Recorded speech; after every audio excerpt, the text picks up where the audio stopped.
Ukrainian President Zelensky just did an interview where I think he hit the nail on the head when he talks about the challenges of diplomacy with Russia.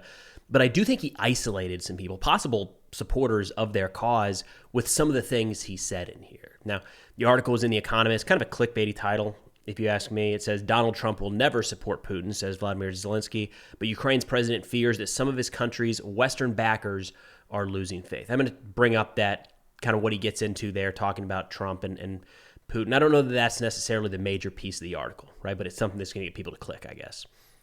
So talking about how things are going, they say 3 months into its counteroffensive, Ukraine has only made modest progress. The questions of how long that will take and whether it will succeed weigh on the minds of Western leaders. They still talk the good talk, pledging that they will stand with Ukraine for as long as it takes, but Mr. Zelensky has detected a change of mood among some of his partners. He said, quote, I have this intuition, reading, hearing, and seeing their eyes when they say, we'll always be with you. But I see that he or she is not there, not with us. I've talked about this before, and it's a theme coming up more and more recently as the question remains, how long will countries like the United States and others have to continue supporting Ukraine until this war, comes to a conclusion? And one of the major terms being used is, we're with you as long as it takes. But it's very vague as to what that means. As long as what takes, right? I know you can fit different things in there and say, well, as long as it takes for Ukraine to regain their sovereignty or to push Russia back to a certain borders, but then why not say that? So there's this vague language being used that, honestly, if I was in Zelensky's shoes, I would look at that and say, you got to be more specific, man. What are we working with here? How long are you actually going to be with us? Are you going to be with us long enough to see, this goal, that goal, or what? The fact that isn't clearly defined in a lot of Western circles, I can understand how that comes across to Zelensky that, they might say one thing, but their actions and future actions might somehow be different. They continue saying, having failed to overwhelm Ukraine quickly, Mr. Putin seems determined to exhaust the country and to wear out its partners' resolve to keep funding and supplying it with arms. He aims to make Ukraine a dysfunctional, depopulated state whose refugees cause problems in Europe. It does look like that's where we're headed, right? There's no clear sign that Russia is going to kick off any sort of major offensive. If they were to do that sometime this fall, you would assume the next one to occur. Do they have the manpower to do? Do they have the equipment? Do they have the resources to be able to pull that off? And if they do, does that look drastically different than their offensive that they kicked off in the winter under Gerasimov? Right after Surovikin was removed from power, removed as kind of the head of the special military operation, as they're still calling it. The command shifted to Gerasimov, and one of the arguments for that happening was that Surovikin was too defensive-minded, and Gerasimov wanted to take the offensive into Ukraine and keep fighting. And those offensive pushes we saw, especially down around Volodar, it just was not successful. Nothing happened, right? A lot of Russians died is what happened. You have of course, the Bakhmut, Soledar, Popasna area that was really almost exclusively Wagner fighters. But if you remove that one little town in eastern Ukraine, the last major Russian offensive was not super successful. So it's hard to look at the Russian military right now and say that they're going to win the war by marching to Kyiv. It's likely what they point at here, wearing down the partners' resolve, forcing Ukraine to become a dysfunctional, depopulated state. They add, and Zelensky says, Putin does not understand that in the long war he will lose, because it does not matter that 60 or 70% of Russians support him. No, his economy will lose. As Ukraine increases its strikes inside of Russia, Russians will begin asking awkward questions about their army's inability to protect them, because Zelensky says our drones will land, impacting somewhere inside of Russia. The long war argument is hard to parse out, right? Because the two sides are kind of reliant on totally different means. The long war in Russia, what Zelensky's getting at here is the Russian economy will continue to face severe sanctions and impact people all across the country. The support inside of Russia for Putin and his government and their fighting of the war in Ukraine, that support will likely decrease over time. And they are starting to face these, more regular drone strikes inside of their territory. How does that impact the regular civilian? How does that impact your average Russian and whether or not they want to continue on with this war? The other side, Russia doesn't really have an issue with maintaining the size of their military. Right? They generally, when we're looking at a comparison between Russia and Ukraine, they have a larger population. They're going to be able to pull more people in. That doesn't necessarily mean more qualified people. But in terms of raw numbers, they'll be able to pull more people in. They have more of an industrial base and are less reliant on external support to continue manufacturing arms and equipment for their military. So the long picture in Russia is much more economic focused. How long are the people willing to put up with this? On the Ukrainian side, the long war is much more dependent on their manpower, the ability to fill their ranks from their domestic population, and Western support. So that makes it so hard to have this argument about a long war. It's not clear cut. The two sides are not playing with an even deck. So, how do you compare the Russian ability to deal with sanctions with the Western nations' support of Ukraine in terms of military aid? How do you balance those out over 12, 24, 36 months? Personal opinion, I think the minute we start talking about a long war, like years and years dragging on, any predictions as to who's going to win this thing are completely out the window. I'm not sure that it's clear that either side at this point necessarily benefits from a drawn-out long war. Now, this is where I think Zelensky starts to get into, I think he might isolate some people with this comment. He says, quote, "If you are not with Ukraine, you are with Russia. And if you are not with Russia, you are with Ukraine.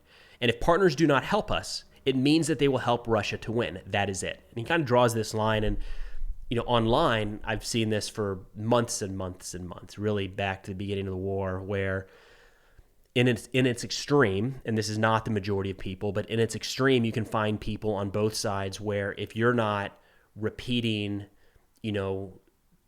exaggerated talking points, I'll say, to be kind, then you must be on the other side, right? I remember, as one example, in the extreme, the Ghost of Kyiv, the whole thing turned out to not be a real person, right? It was a story. It was a legend to build morale within Ukraine.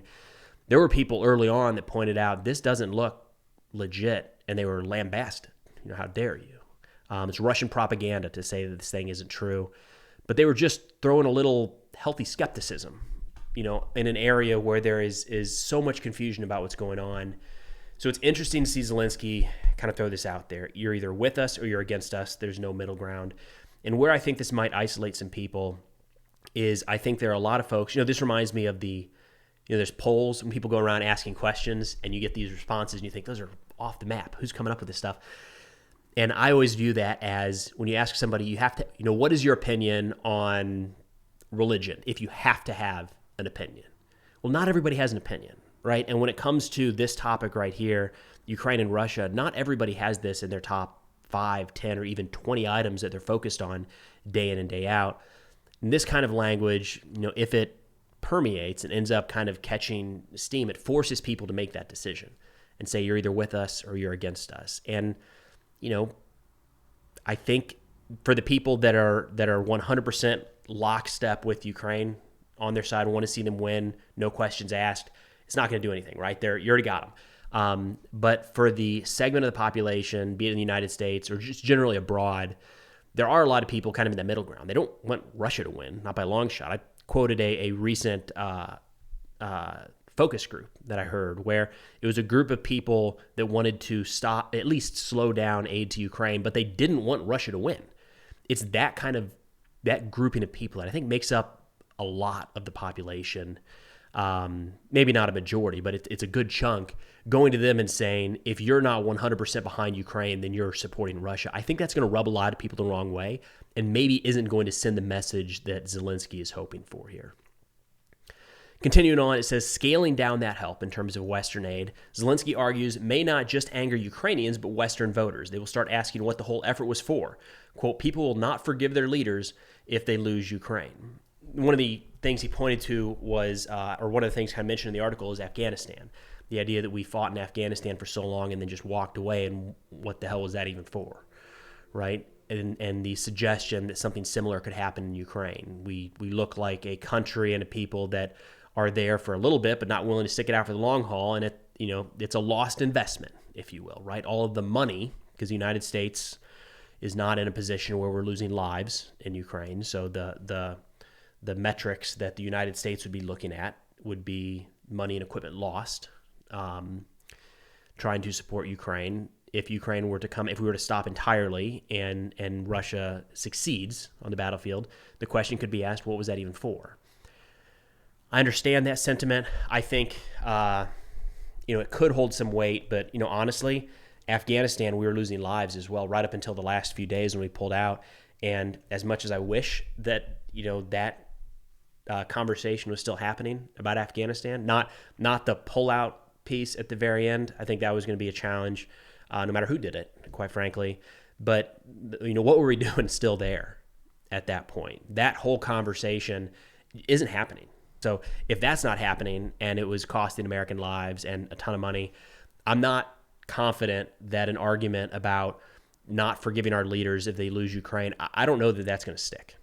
I think it'd be a hot point, especially if it happened in or around an election cycle. It would be a hot point maybe for that cycle, but I'm not sure long-term that's something that's really going to weigh on our leaders trying to make a decision.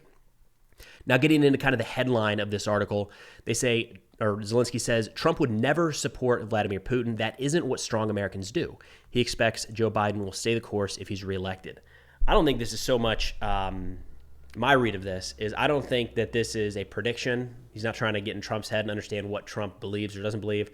It's more a signal to just the general American public. It's that second line where he says, that isn't what strong Americans do. Right? He's saying strong Americans don't support this dictator that has not been friendly to America ever. Right? Putin's not our friend. He's never been a close friend. He's been a manageable ally at times. But I think that's what he's getting at here is to anybody who, and for what it's worth, I do think the number of Americans that, openly support Putin is small. I think it's very small. I think a lot of people get grouped in that camp. Not necessarily accurately, but the number of people that are, wanting Putin to succeed, wanting Putin to win in this war, I think it's very, very small. So really what Zelensky's doing here is just pointing to anybody who might consider that camp or doesn't want to get grouped in that camp to say, don't do that. That's not what strong Americans do. They continue, and Zelensky is somewhat optimistic when he talks about the future of this counteroffensive. He says a breakthrough can still come, saying, quote, if we push them from the south, they will run. Now, that was said a few months ago before the counteroffensive, and it hasn't really shaken out. But the situation in the South is very different today than when it first started. So the Russian forces, their artillery capabilities have been attrited. The question that we talk about over and over again is we don't know to what degree. But given that Russia is in the defense and Ukraine is on the offense, if there were to be a rapid change in the lines sometime in the next few months, that's what it would be. It would be Ukraine found a soft spot or Russia was unable to continue to hold one portion of the lines and have to fall back. We'll see. It's not out of the realm of possibility, as we sit here in the middle of September 2023, that before winter, Ukraine does find somewhere to break through in the south. Continuing on, talking about Western complaints about the offensive slowness, Mr. Zelensky said it reflects the extreme level of danger. Winning back territory needs to be balanced with preserving as many lives as possible. This has been something I've been frustrated with this because it's very clearly an incredibly lethal battlefield. And to move across a minefield and not just lose an entire company and then another company behind them because you didn't get all the mines, like you have to be careful, you have to be slow, you have to be deliberate. And a lot of the pushback from the West, there's an argument that we, the United States, NATO, we haven't fought a war like this. So how are we giving advice? And I'm not fully on board with that. There's a lot of resources and planning and training and study that goes into making some of our senior leaders. So they might not have been in the trenches fighting a war like this, but they have spent their entire professional career studying, the ins and outs of full-scale, large-scale combat operations. So we can't write that off entirely. But if we look at Iraq and Afghanistan, we were very risk averse throughout the entire thing, right? And when I was in Afghanistan, you couldn't leave on a patrol with fewer than 9 people dismounted and fewer than 3 trucks in vehicles. That was the risk assessment. We had tragic events for our battalion where we would lose multiple soldiers in a day, and it just kind of shut everything down. A suicide bomber goes off, or a car bomb goes off, or something, or multiple IEDs in the course of one operation. And it would kind of shut things down. Just everything stop advancing. Let's get those people out of there. Let's get our wounded out of there. And we're going to reevaluate and come back, maybe tomorrow. So we fought those wars in a very risk-averse manner. So it is a little bit frustrating for us now to look at Ukraine and say, you need to be less risk-averse and go faster because, in our recent wars, we were not risk averse. But anyways, continuing on, saying that Mr. Zelensky is adjusting his message to reality. Victory will not come tomorrow or the day after tomorrow, but it is not some fantastical dream. And, it's 100% still within the realm of possibility that Ukraine comes out on the victorious side here.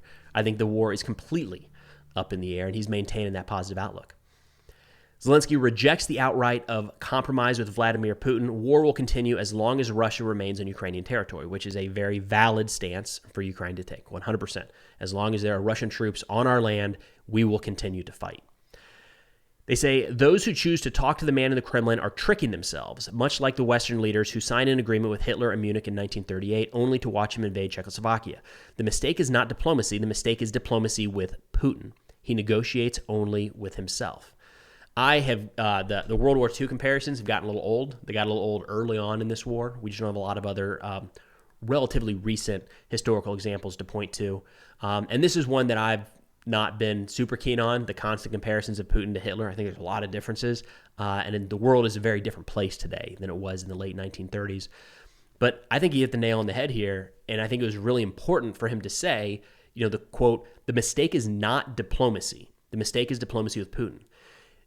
There's been so many arguments as of late. You'll hear people start to say we need to facilitate some sort of negotiation here.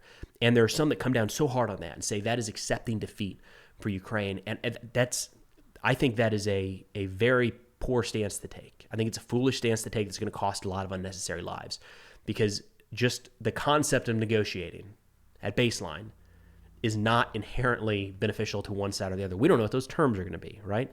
We could open those terms. Ukraine could open those terms with their most, extreme view of how about Putin steps out of power and Ukraine takes portions of Russian territory, right? That could be the opening argument. It's probably not going to be.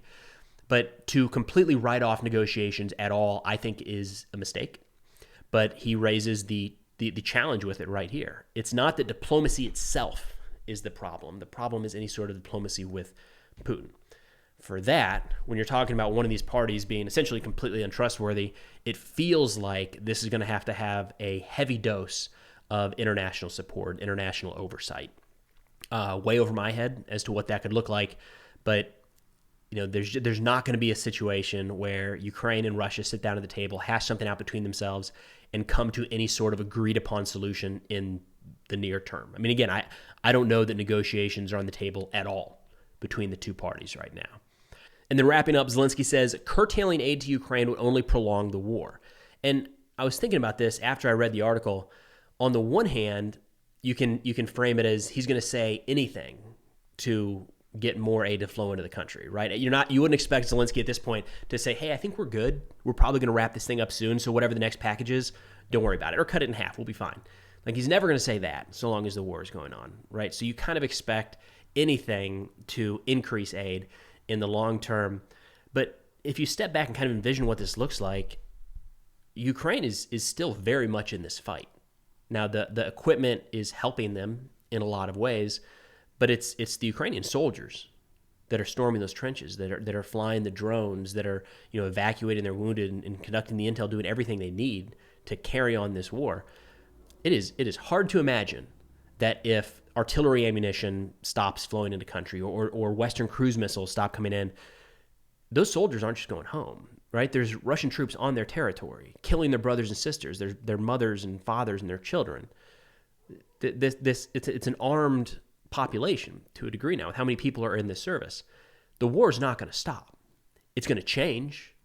Should aid stop, it's going to change, and you might see more improvised explosive devices than we see today. Right now, Ukraine has a lot of military technology, but if some of that shuts off, maybe you see more IEDs. You might see more ambushes and what we could call in other situations terrorist type attacks, or insurgent type attacks is probably a better terminology to be used there.